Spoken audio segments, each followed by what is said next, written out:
আজ 10 বছর 20 বছর জুমার বয়ান শুনলেন মনে করেন, কিন্তু জিন্দিগি আপনার একই রকম। শুনলেন কি, বুঝলেন কি বলেন? মাগরিবের নামাজ, এশার নামাজ, ফজরের নামাজ, এই 3 নামাজে ইমাম সাহেব কেরাত জোরে পড়ে, মানে কোরআন তেলাওয়াত করে জোরে, ঠিক না? মুসল্লিরা শুনতে পায়। সেই কোরআন তো কথা ছিল পরিবর্তন করা, দিলের মধ্যে তোলপাড় করা, হচ্ছে না কেন? পরিবর্তন আসে না কেন? অনুভূতি জাগে না কেন?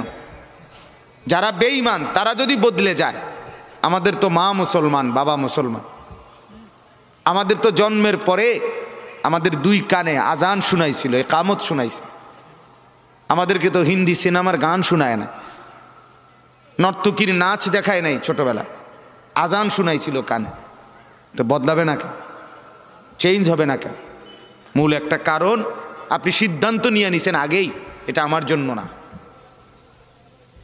এখানে আমার জন্য কিছু নাই, আমার এখান থেকে কোনো নেওয়ার মতো কিছু নাই। হুজুররা হুজুরদের প্রয়োজনে বলে, এগুলো হুজুরদের বিষয়।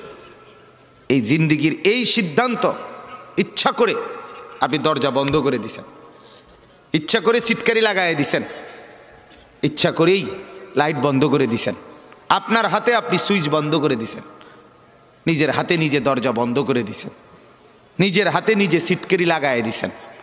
আপনি জানায় দিছেন এগুলো আমার জন্য না, কোরআনের কথাগুলো আমার জন্য না, আমি এগুলো পারবো না, আমি এগুলো বুঝতাম না। না বাপ, আল্লাহর দোহাই, কোরআন আপনার জন্য, কোরআন আমার জন্য, কোরআন বদলাবার জন্য, কোরআন চেঞ্জ করার জন্য। পৃথিবীতে আর কোন